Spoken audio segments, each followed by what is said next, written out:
દરમિયાન જેટલા ખર્ચા કરો એ આપણી ખાતામાં લગાય. કેટલા ખર્ચા વેપાર ખાતામાં, કેટલા ખર્ચા નફા નુકસાન ખાતામાં. ડન? આગે ના? આગળ. હવે નફા નુકસાન ખાતાની સ્ટાર્ટિંગ ક્યાંથી થાય? મેન આઈએનપી. તો નફા નુકસાન ખાતું તમે શા માટે બનાવે? કાચો નફો કાં તો કાચી ખોટ. હવે અહીંયા કન્સેપ્ટ ક્લિયર કરજો. મોસ્ટ ઓફલી તમારી ગડબડ અહીંયા થાય.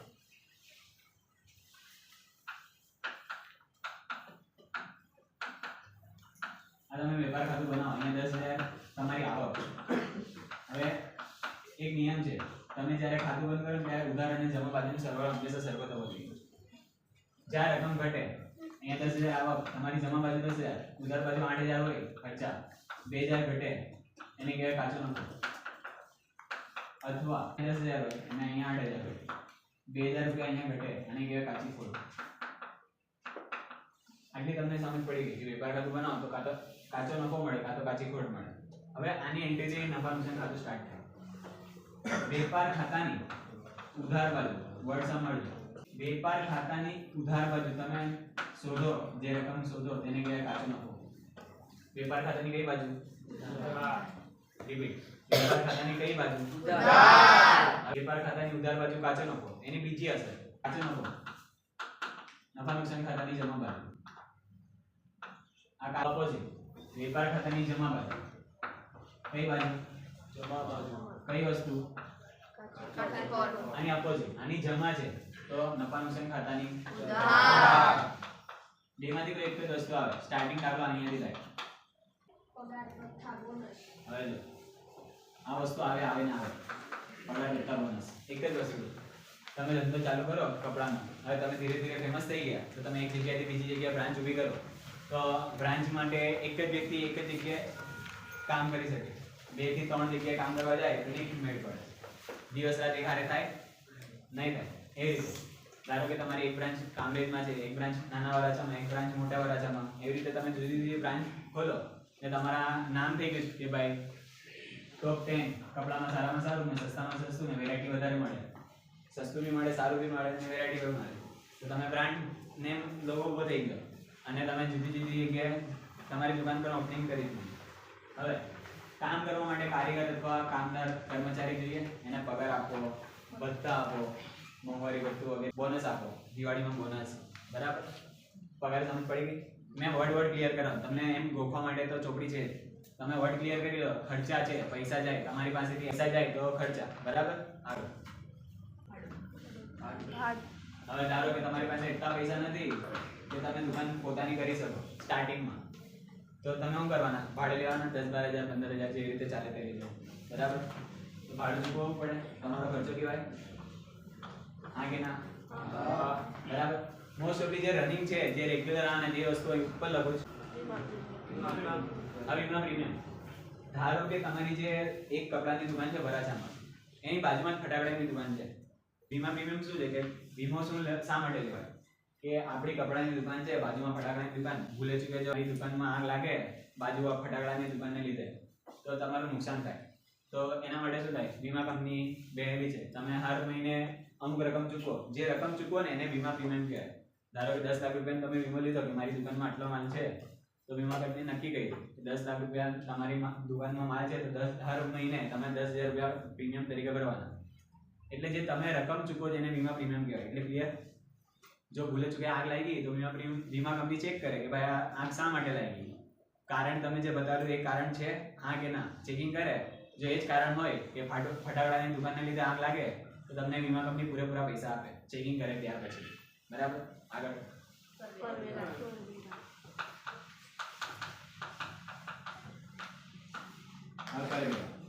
મોસ્ટ ઓફલી તમે સાંભળો જ છો જીએસટી ને બધા કર ભરવા પડે. કંપનીમાં, મોટી મોટી કંપનીમાં ને ધંધામાં જો તમે લાખો કરોડનો ટર્નઓવર કરતા હો તો વર્ષે ટેક્સ ભરવો પડે. એની ગેરકાયદે કરે. તમારો ખર્ચો કહેવાય. આગળ. આજના ટાઈમમાં મોસ્ટ ઓફલી કોઈ ટપાલ તો નથી કરતું, બટ તમે જો ઓનલાઈન શોપિંગ કરતા હો તો તમને ખબર જ છે તમારે અહીંયાથી માલ મોકલવો હોય અથવા તમારે કોઈ સામેવાળો માલ મોકલે તો તેને શિપિંગ ચાર્જ લાગે, સ્ટેશનરી છપામણી પર કાનૂની ખર્ચા. એટલે કે સર અમને ધંધામાં કયા કાનૂની ખર્ચા લાગે? તો કાનૂની ખર્ચામાં એવું કે કોઈ તમારા પર કેસ કરે કે ભાઈ અમારી ડુપ્લિકેટ વસ્તુ છે, અથવા તમારે ધંધામાં પોતાની નામની રોયલ્ટી કરવી હોય, અથવા અમુક ખર્ચા એવા હોય, નામ આપણે ભાડા કરાર કહીએ, એક વર્ષનો ભાડા કરાર હોય, વર્ષ પૂરું થાય એટલે પાછું ભાડા કરાર કરવું પડે, એ કાનૂની ખર્ચા છે, એ ખર્ચા કરાવે. ઓડિટ ફી એ તમે સીએ બનો તો સીએ રિલેટેડ કામ છે કે તમારા ધંધાના ઓડિટ થાય, એટલે કે તમને જ્યારે ઇન ફ્યુચર તમારે મોટી લોન લેવી હોય, 10-20 લાખ રૂપિયાની લોન લેવી હોય અથવા અહીંયાથી બહાર જવું હોય ભણવા રિલેટેડ, તો તમારા ધંધાના બધા પ્રૂફ આપવા પડે. તો ઓડિટ કરાવવાની જે ફી ચૂકવો એને ઓડિટ ફી કહેવાય. આગળ તમારો ધંધો ચાલુ હોય, તમારી દુકાન હોય તો દુકાનમાં લાઇટ પંખા પડે, પછી હર મહિને હડપડી આવે, પૈસા આપો, ના આપો તો તમારું શું થાય, કનેક્શન કટ થઈ જાય. બરાબર. ચાલો આગળ.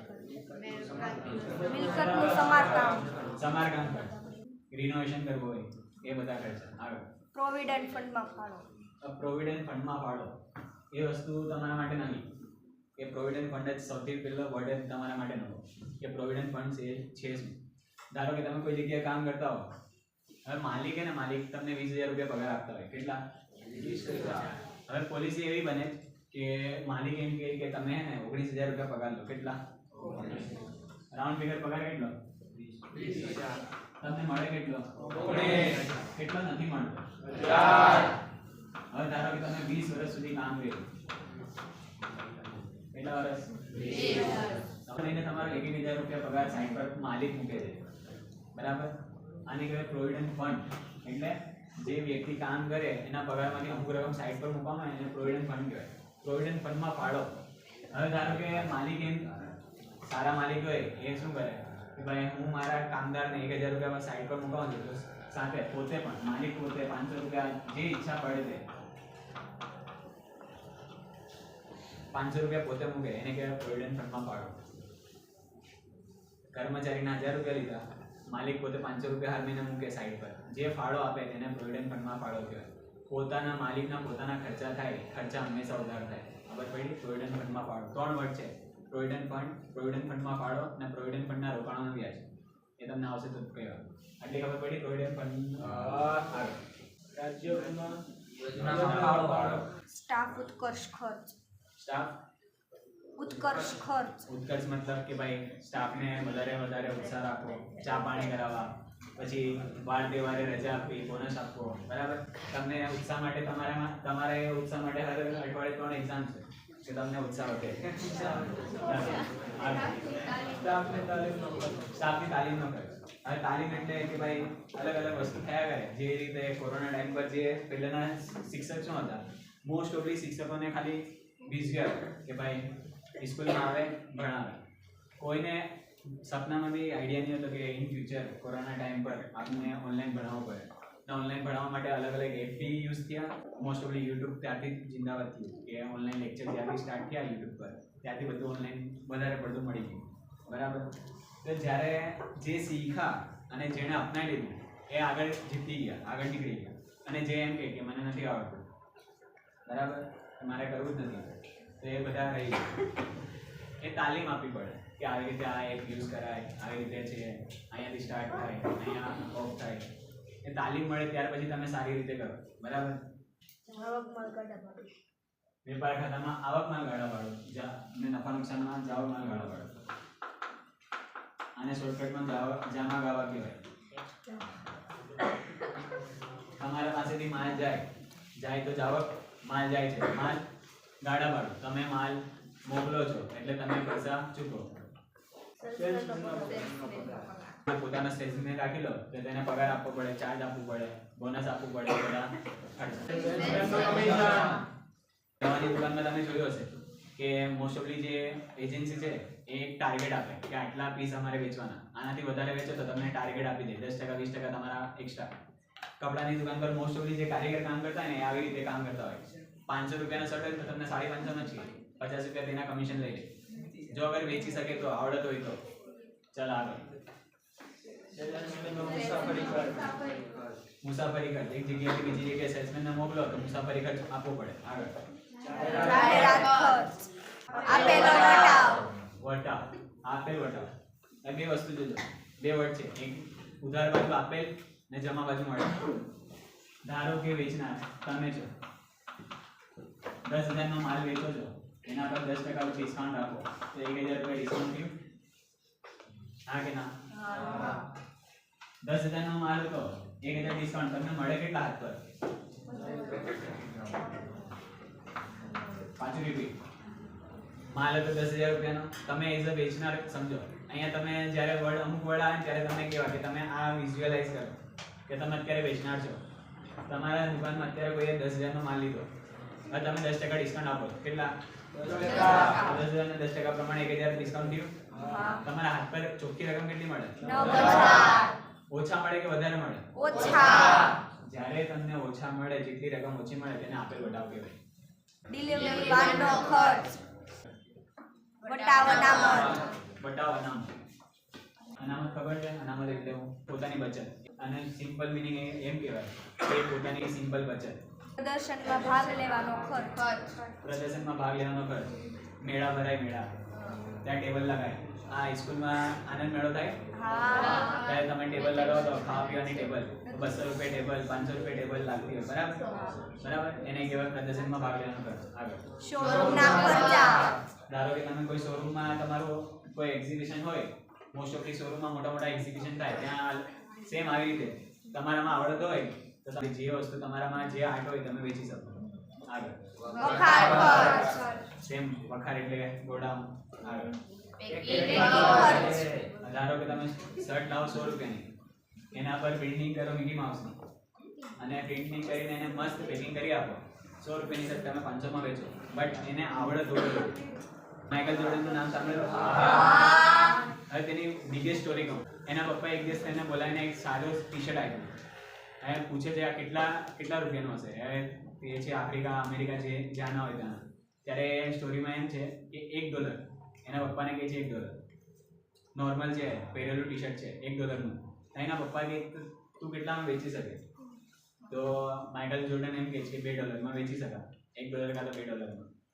તો માઇકલ જોર્ડનને વેચવાનું કહે છે માઇકલ જોર્ડન જાય અને આખા દિવસમાં 8 કલાકમાં ફરીને $2 માં વેચીને આવે આ એક વસ્તુ તે પહેલી ઇવેન્ટ પછી એક અઠવાડિયા પછી પાછા પપ્પાએ બોલાવ્યો કે બેટા જોર્ડન અહીં આવો હવે જોર્ડન પાછા જાય પાછો એક ટી-શર્ટ એવું ટી-શર્ટ બતાવે સિમ્પલ ને સાદું હવે પપ્પા પૂછે છે પહેલી વખત તું કેટલામાં વેચેલું તો કે $2 કેટલામાં $2 પાછો એમ કે આ વસ્તુ એ જ છે તારે $20 માં વેચવાનું પપ્પા શું કહે $20 ત્યારે જોર્ડન કે કેવી રીતે મનમાં વિચારે કેવી રીતે વેચું વ્યવસ્થિત ટી-શર્ટ એકદમ વ્યવસ્થિત ધોઈ નાખે ક્લીન કરી નાખે પછી એને પ્રિન્ટિંગમાં જાય એના પર મિકી માઉસનું પ્રિન્ટિંગ કરાવે અને એકદમ વ્યવસ્થિત ઘડી કરીને જ્યાં અમીર લોકોની સ્કૂલ હોય ને જ્યાં અમીર લોકોના છોકરા જતા હોય ત્યાં સ્કૂલની પાસે ઊભો રહી જાય કે મિકી માઉસનું ટી-શર્ટ $20 એવી રીતે પાડે અને એક છોકરો જીદ કરે ને એના પપ્પા લેવડાવી દે આ માઇન્ડ છે હતું $1 પહેલાં વેચું $2 પછી વેચું $20 એ તમારામાં આવડત હોવી જોઈએ અને આ જ વસ્તુ ત્રીજા ઇવેન્ટમાં એમ થાય કે એના પપ્પા પાછા બોલાવે 2-3 અઠવાડિયા પછી એ વસ્તુ પાછી રિપીટ થાય ત્યારે પપ્પા રિપીટ બોલાવે કે કેટલાનું તો $1 પછી પાછા પૂછે છે કે ગયા વખતે કેટલા $માં વેચેલું તો $20 હવે એમ કે આ વખતે તારે $200 માં વેચવાનું એક ટી-શર્ટ પાછું ક્લીન કર્યું હવે એને વિચાર આવે કે કેવી રીતે વેચવું $200 એટલે બહુ મોટી વાત કહેવાય $1 નું ટી-શર્ટ તમે $200 માં વેચી નાખો તો તમારામાં એટલી ટેલેન્ટ કે તમે માટી પણ વેચી નાખો એટલી તાકાત રહેવાય તો એ વિચાર્યું બહુ વિચાર કર્યા પછી એને ખબર પડી કે પાસેના કોઈ શહેરમાં ત્યાંના જાણીતા ફેમસ કલાકાર આવેલા છે તે કલાકાર પાસે જાય અને ભીડમાંથી આગળ વધીને એનો ઓટોગ્રાફ ટી-શર્ટ પર લઈ લીધું હવે એ ટી-શર્ટ લઈને બજારમાં જાય કે ફેમસ જે નામ હોય એ નામ બોલે છે કે આનો ઓટોગ્રાફ $200 તો આજુબાજુ ભીડ લાગી જાય તો બોલી લાગે તમે સરદાર માર્કેટમાં ક્યારેક જાઓ ને તો અમુક વસ્તુની બોલી લાગે સ્ટાર્ટ થાય $100 $200 $500 પછી જે વધારે બોલી બોલે એને માલ આપે અહીંયા બી બોલી લાગે $200 થી સ્ટાર્ટ થયું એ ટી-શર્ટ એ $4,000 માં વેચ્યું કેટલા ડોલરમાં 4,000 એને કેવા આવડે કે તમારામાં આવડત હોય તમે $1 ની વસ્તુ 4,000 માં વેચી નાખો આ વસ્તુ છે માર્કેટ તમે કઈ વસ્તુ કોની સામે કેવી રીતે પ્રેઝન્ટ કરો છો એ છે માર્કેટ એના માટે તાલીમ લેવી પડે શીખવું પડે બધું જ કામ લાગે ભણવાનું બી કામ લાગે સમજ પડી મૂડી પરનું વ્યાજ હવે બે વસ્તુ છે એક મૂડી અને મૂડી પર વ્યાજ આ તમે કન્સેપ્ટ ક્લિયર થઈ ગયો તો તમને ઓલમોસ્ટ 11-12 માં કઈ ટેન્શન નહીં રહે નામાના મૂળતત્વની ભાષામાં ધંધો અને ધંધાનો માલિક અલગ છે. આ તમે કન્સેપ્ટ ક્લિયર કરો તો તમને આ કન્સેપ્ટ ક્લિયર થઈ જાય. સૌથી પહેલા કે તમે કોઈ વસ્તુ લાવો, જેમ કે પૈસા લાવો, માલ મિલકત લાવો અથવા ઘરેથી કંઈ પણ વસ્તુ સામાન લઈ લો, તો તમે ધંધામાં રોકો છો, એને રોકાણ કહેવાય. ધંધામાં તમે રોકો, કોણ રોકે? તો ધંધાનો માલિક રોકે. તો ધંધા માટે જવાબદારી બને. માલિકની મૂડી કહેવાય. માલિકની શું કહેવાય? મૂડી. એ ધંધામાં 10,000 નું ફર્નિચર લાવ્યા, 5,000 રોકડા લાવ્યા ને 10,000 નો માલ લાવ્યા, 25,000 રૂપિયા મૂડી કહેવાય, ટોટલ મૂડી.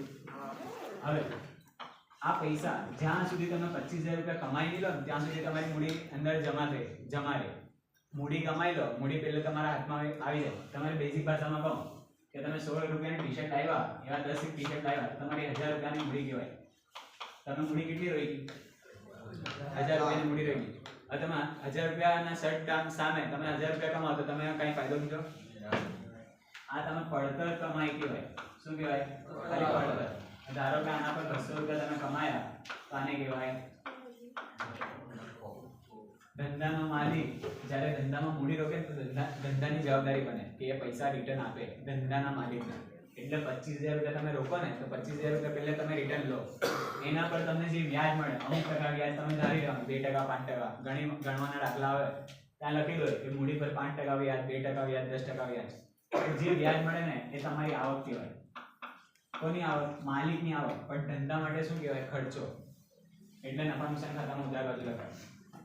બેંક ઓવરડ્રાફ્ટનું વ્યાજ. બેંક ઓવરડ્રાફ્ટનું વ્યાજ. સૌથી પહેલા બેંક ઓવરડ્રાફ્ટ કોને કહેવાય છે? ખબર છે? બેંક ઓવરડ્રાફ્ટ કોને કહેવાય? BOD, bank overdraft. ખબર છે? હા કે ના? બેંક ઓવરડ્રાફ્ટ નથી ખબર? ધારો કે તમારા બેંકના ખાતામાં 10,000 રૂપિયા પડેલા છે ને તમે 15,000 રૂપિયા બેંકમાંથી ઉપાડી દો. કેટલા રૂપિયા વધારે ઉપાડ્યા? જે 5,000 તમે જે વધારાની રકમ લીધી ને એને કહેવાય બેંક ઓવરડ્રાફ્ટ.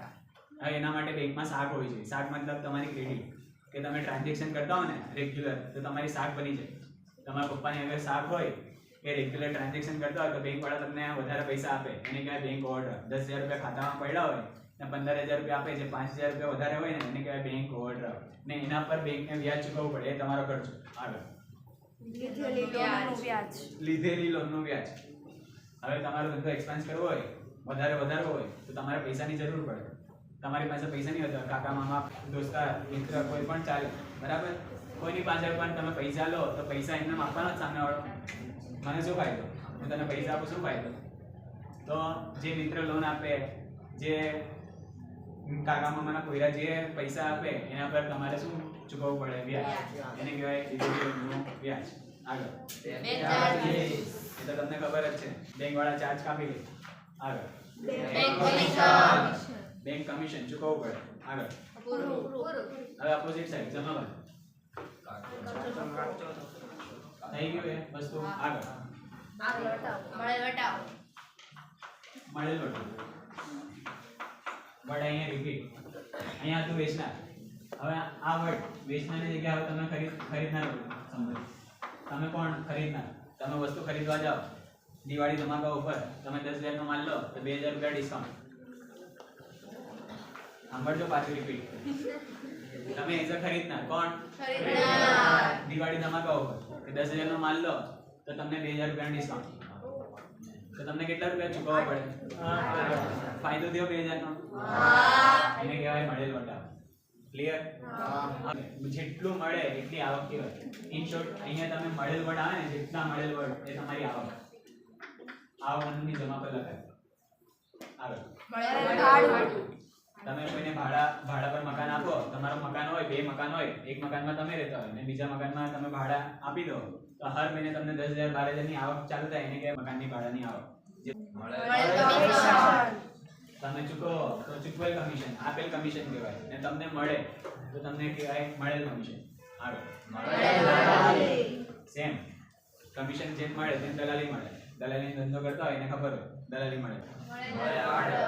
આડત મીન્સ એવી દલાલી જ કહેવાય. ગુજરાતી વર્ડ છે. આગળ રોકાણોનું વ્યાજ. તમે કોઈ જગ્યાએ રોકાણ કરો એના પર જે વધારાની ઇન્કમ મળે, 10,000 પર 5,000 રૂપિયા એક્સ્ટ્રા મળે, 15,000 રૂપિયા થાય ટોટલ, 5,000 રૂપિયા જે એક્સ્ટ્રા મળે એને કહેવાય વ્યાજ. મળે રોકાણ પર વ્યાજ. પાછી રિપીટ. ધીરેલી લોન પરનો વ્યાજ. ધીરેલી. ધીરેલીની બાજુમાં તમે પેન્સિલથી લખી શકો આપેલી.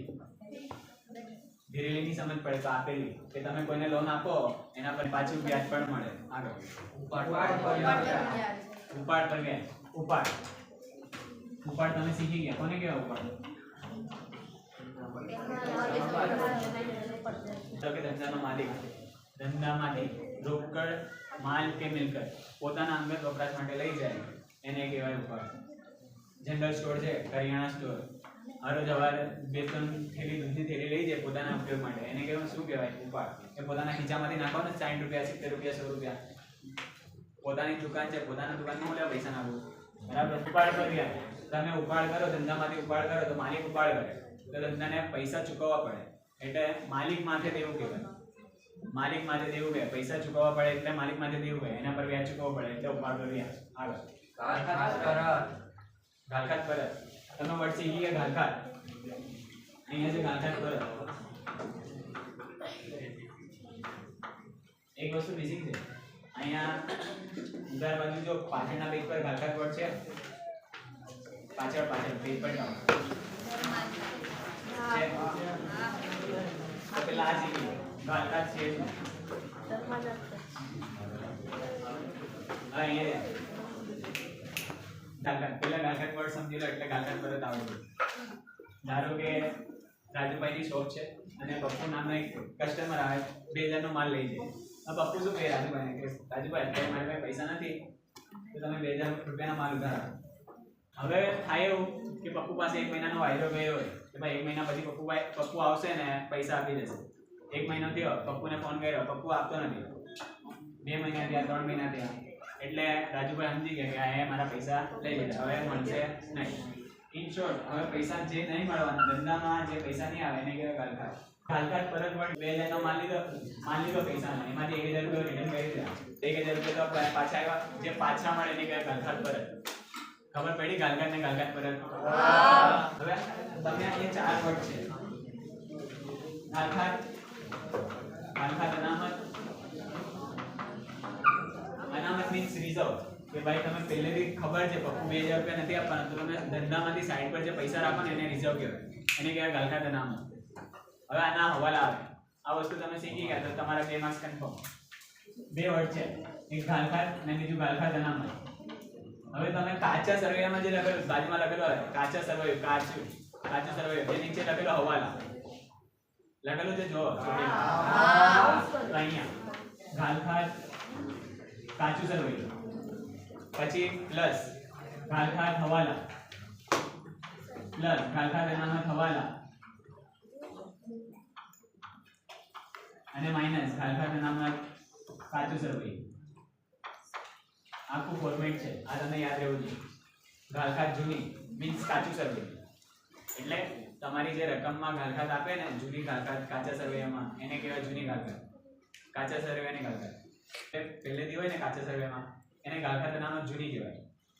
પછી ઇન ફ્યુચર હવે ખબર પડી કે ભાઈ હજુ એક કસ્ટમર આવ્યા અને એ પણ પૈસા લઈ ગયા એને કહેવાય નવી ઘાલખાત. એના માટે તમે રિઝર્વ રાખો એને કહેવાય નવી ઘાલખાત અનામત. 4 વસ્તુ છે ઘાલખાત જૂની પ્લસ ઘાલખાત નવી પ્લસ ઘાલખાત અનામત નવી માઇનસ ઘાલખાત અનામત જૂની. એ તમને આવશે ત્યારે ક્લિયર કરાવી દઈશ. આગળ જેટલા બી નુકસાન થાય આંખથી નુકસાન, માલ બળી ગયો, માલ ચોરાઈ ગયો, પછી પલળી ગયો અથવા બકરી ખાઈ ગઈ, જેટલા પણ અન્ય રીતે નુકસાન થાય પરચુરણ નુકસાન એ બધા અહીંયા લખવાનું. આગળ આવી ગયું. ચાલો આગળ. માલ મિલકત વેચાણનું નુકસાન. તમારી ધંધાની મિલકત વેચો ને જે નુકસાન થાય 10,000 નો ફોન લો ને 8,000 માં વેચી દો એ નુકસાન 2,000 નું થયું એ નુકસાન કહેવાય. અહીંયા આગળ રોકાણ વેચાણનું નુકસાન. ધારો કે તમે શેરમાં 100 રૂપિયા લેકે તમે રોકાણ કર્યું હોય ને એ શેરના ભાવ 80 રૂપિયા થઈ ગયા 20 રૂપિયા લેકે નુકસાન થયું તો શેર વેચાણ નુકસાન રોકાણ વેચાણનું નુકસાન કહેવાય. આગળ જોગવાઈ મીન્સ અનામત જ છે એક જાતની અનામત. આગળ ચોખ્ખો નફો એ આપણે લાસ્ટમાં જોઈશું. હવે પાછળ આવીએ મળે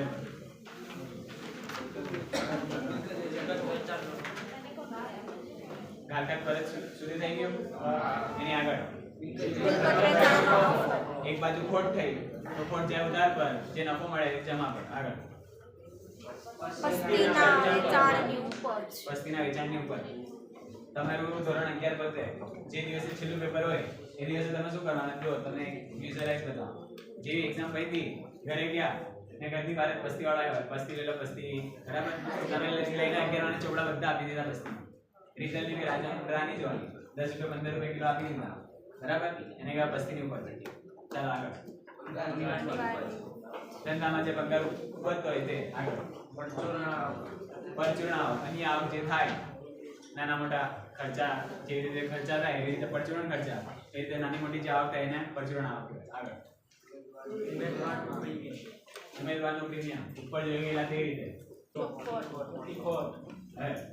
જે રીતે તમે વેપાર ખાતું બનાવો જો કાચો નફો કાં તો કાચી ખોટ મળે એવી રીતે સેમ વે જો તમારો નફા નુકસાન ખાતાનું જમા બાજુનું ટોટલ વધારે હોય ધારો કે 1 લાખ રૂપિયા હોય નફા નુકસાન ખાતાનું જમા બાજુનું ટોટલ અને ઉધાર બાજુ 80000 હોય 20000 રૂપિયા જે ઘટે એને કહેવાય ચોખ્ખો નફો અહીંયા વેપાર ખાતામાં ઉધાર બાજુ કાચો નફો કહેવાય નફા નુકસાનમાં ઉધાર બાજુ ચોખ્ખો નફો કહેવાય વોટ ક્લિયર ખાલી કા અને ચોખ્ખો કાચો નફો અને ચોખ્ખો નફો કહેવાનો છે અપોઝિટ અહીંયા તમારા ખર્ચા 1 લાખ હોય અને તમારી ઇન્કમ 80000 હોય તો 20000 જે ખૂટે જમા બાજુ જે ખૂટે એને કહેવાય ચોખ્ખી હવે પડી મેં ગયા લેક્ચરમાં કીધું કા આની આગળ બે ન ચો બે મતલબ વેપાર ખાતું કા મતલબ કાચો નફો અને કાચી ખોટ ને નફા નુકસાન ખાતું એને શોર્ટમાં કહેવાય નફા ખાતું વેપાર ખાતામાં કાચો નફો કાચી ખોટ નફા નુકસાન ખાતામાં ચોખ્ખો નફો ચોખ્ખી ખોટ ક્લિયર આટલું સર થિયરીમાં થોડા કંટાળા આવે છે દાખલા આવે તો મજા આવે એવું છે બરાબર બટ આ નહીં શીખો ને તો તમને દાખલામાં તકલીફ પડે બેસિક જેટલો ક્લિયર ને તમારો બેસિક અકાઉન્ટમાં એટલું યાદ રાખજો જેટલું તમારું બેસિક ક્લિયર ને એટલું તમારા ફાયદો છે વાંધો નહીં પડે